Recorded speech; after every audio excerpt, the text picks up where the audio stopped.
Hello दोस्तों, नमस्कार। स्वागत है आप सभी का मेरे यूट्यूब चैनल पे। जैसा कल मेंस का एग्ज़ाम हो चुका है, काफ़ी लोगों के मैसेज आए, काफ़ी लोगों के कॉल आए हैं कि सर पेपर ऐसा है, पेपर ऐसा है। तो देखो, पहले भी मैंने आपसे शुरू से कहा था और अभी भी कह रहा हूँ। मैंने आपसे एक ही बात कही थी कि जितनी अच्छी तरीके से थ्योरी कर लोगे ना, उतना बेटर रहेगा। अब आप लोगों की दिक्कत क्या है, आप एमसीक्यू के पीछे भागते हो। भैया एमसीक्यू के पीछे क्यों भागना भाई? क्यों? एमसीक्यू डायरेक्ट नहीं आते हैं। जब तक आप बेसिक क्लियर नहीं करोगे ना, जब तक कुछ नहीं होना है। ठीक है? तो सबसे पहले बेसिक क्लियर करो, तो उस चीज़ को आपको कल के पेपर में पता चल गया और प्री के पेपर में पता चल गया। वो एम्स है। वो ना तो पीआर यादव फॉलो करता, ना टारगेट फॉलो करता, ना एनक्लेक्स फॉलो करता।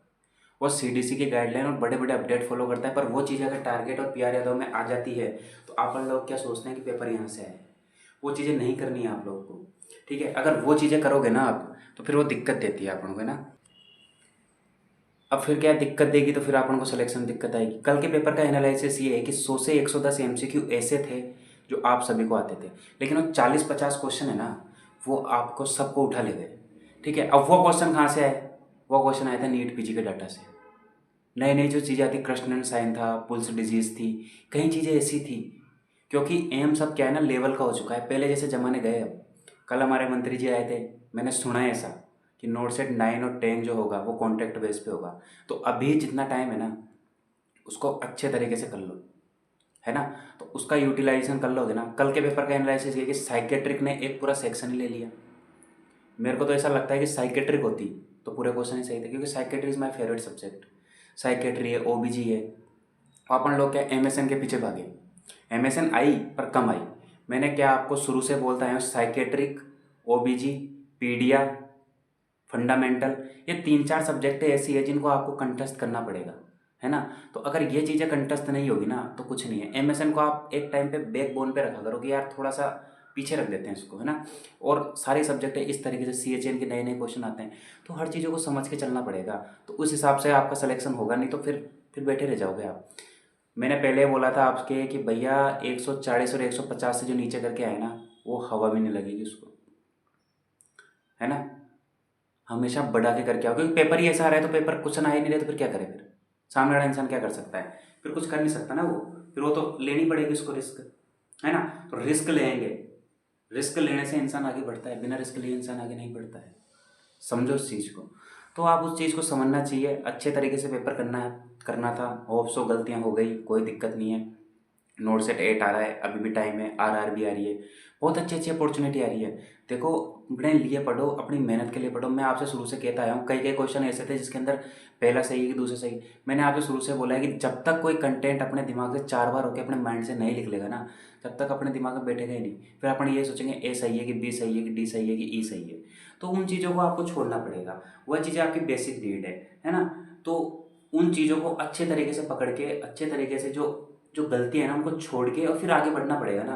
तो फिर सिलेक्शन होगा, नहीं तो फिर सिलेक्शन तो होने की कोई चांस ही नहीं है। फिर आपको पता है सिलेक्शन कहाँ रुकेगा? 3000 रैंक आ गई, 2000 रैंक आ गई, 1500 रैंक आ गई। फिर वो एम से नहीं मिलेगा जो अपन चाहते हैं। फिर अपन को दूर फेंकेंगे या फिर अपन लिस्ट से बाहर हो जाएंगे। तो वो चीज़ें मत करो जो आप कर रहे हो। ठीक है? कट ऑफ का रहा तो कट ऑफ तो वही जानी है जो पहले गई थी। 65 से 65 तक की कट ऑफ जाएगी। 65, 64, 63, 63, 65 जनरल की कट ऑफ है, 65 तक जाएगी। ईडब्ल्यू एस के 64 तक जाएगी। SC ST OBC PC जो भी है ना, उनकी कट ऑफ जाएगी 62, 60, 62। इनको +2 और +3 कर लेना। बेक ही करना, पीछे आगे मत बढ़ना। इनसे ऊपर कट ऑफ जाएगी नहीं। ठीक है? क्योंकि ऐसे ऐसे कई धुरंधर भी बैठे हैं जिनकी रैंकें भी आएगी। ठीक है? तो उस हिसाब से पेपर को सेट करके फिर आराम से पढ़ोगे ना आप, तो आपका सिलेक्शन होगा, है ना। हमेशा मैं आपसे शुरू से कहता आया हूँ कि भैया थ्योरी का अच्छी तरीके से रिवीजन करो। एनालिसिस की बात रही तो एनालिसिस यही है, कई क्वेश्चन ऐसे आए थे नए नए। जब पेपर निकला तो मेरे पास कॉल आया, सर पेपर ऐसा आया सर। भैया मैंने पहले ही बोला था पेपर आएगा खतरनाक। खुद सोचो ना आप। उस बंदे ने पहले 200 क्वेश्चन में 3 घंटे देता था, उसने 160 क्वेश्चन कर दिए। तो अपना दिमाग खुद काम करना चाहिए इतना तो यार, कि सामने वाले इंसान के दिमाग में क्या चल रही है ना। तो वो अपना बाप है। अपन सोचते हैं 1 गुना, वो सोचता है 2.5 गुना। ठीक है? यहाँ एम्स की फैकल्टी देखते हैं, यहाँ के टीचर कैसे हैं कैसे नहीं है, तो वो एक्स्ट्रा माइंड चलता है। ये लोग ही तो पेपर पढ़ाते हैं। पेपर पढ़ाने वाला का आसमान से आ गए, पढ़ने वाला कोई घर। भैया हमने भी वही पढ़ा है जो तुमने पढ़ा है। पर हमने वो चीज़ें पढ़ी, जैसे कोई डिजीज पढ़ रहे हैं तो उसका नर्सिंग का डाटा ही पढ़ा और उसका पीजी का डाटा ही पढ़ा और उसका एफएमजी का डाटा पढ़ा, क्योंकि चीज़ें इस तरीके से पढ़ लो कि कोई क्वेश्चन सारा निकाल लेना तो कहाँ से निकाले, क्योंकि अपने नर्सिंग में फिक्स सिलेबस है, शुरू से कहता है इस बात को। और लास्ट तक यही बात कहूँगा कि फिक्स सिलेबस है, थ्योरी का अच्छी तरीके से रिविजन करो, क्वेश्चन प्रैक्टिस जितनी कम हो उतनी करो। और लास्ट टाइम पे अपन क्या करते हैं, क्वेश्चन प्रैक्टिस करते हैं और टेस्ट सीरीज का करते हैं। और लास्ट टाइम जो टेस्ट सीरीज होती है ना उसको अवॉइड करनी चाहिए। और जो फ्री टेस्ट रहते हैं ना, टेस्ट सीरीज ओनली आपको उस जगह काम आएगी जब आपका सिलेबस पूरा कंप्लीट हो जाएगा, जब आपको रिवाइज मारना है तो उस जगह आपकी टेस्ट सीरीज काम आएगी। या बिजनेस चल रहे हैं जो 6 महीने की टेस्ट सीरीज है, इनको सबको अवॉइड करो, क्योंकि अपन को इनका तो क्या धंधा बन चुका है ना। अपन स्टूडेंट के हित में बात करते हैं, हमने खुद ने टेस्ट सीरीज चलाई तो हमने 40-50 टेस्ट चलाए, उसके अंदर ही सारे क्वेश्चन नपेट दिए।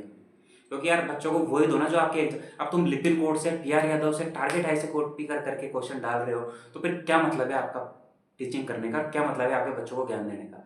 वो चीज़ें सही नहीं है, उन चीज़ों को बाहर निकलना पड़ेगा। जब तक अपन ही लोग सही नहीं होंगे तो सामने वाला अपन लोगों से जो ज्ञान ले रहा है वो कैसे सही होगा, है ना। तो टेस्ट सीरीज को जितना हो सके ना उसको उतना अवॉइड करो। डेली का बस एक टेस्ट देना है, एक टेस्ट के अलावा दूसरा टेस्ट नहीं देना है। अगर दूसरा टेस्ट दोगे तो फिर पीछे जाओगे। जितना टाइम आप टेस्ट देने में निकाल रहे हो उतना टाइम अगर आप थ्योरी पढ़ने में निकालोगे तो आपका सिलेक्शन, मैंने क्या करा, मेरा सिलेक्शन कैसे हुआ, मैंने जितना टाइम टेस्ट सीरीज का निकलता था ना उतना टाइम मैं क्वेश्चन प्रैक्टिस में बिल्कुल कम से कम करता था और उतना टाइम मैंने थ्योरी में निकाल लेता था। तो आप होप सो अच्छे से तैयारी करना अगले नोट सेट की। जिस किसी को भी डाउट है मेरे को फ़ोन करो 9782758908, कभी भी फ़ोन कर सकते हैं। फ़ोन उसी टाइम करो, अगर एक बार कट जाता है तो बार बार मैसेज आप 24/7 कभी भी कर सकते हैं, क्योंकि हमारी ड्यूटी होती है, हमें कंटेंट तैयार करना होता है। तो आराम से अगर चीज़ों को लेके करोगे ना तो सिलेक्शन होगा, नहीं तो फिर ऐसे तो बैठे रहो, कुछ नहीं होने वाला। नोट सेट मेंस का पेपर अच्छा था, लेके देखे चले तो मॉडरेट पेपर था, ठीक ठाक पेपर था, है ना। ठीक है, धन्यवाद।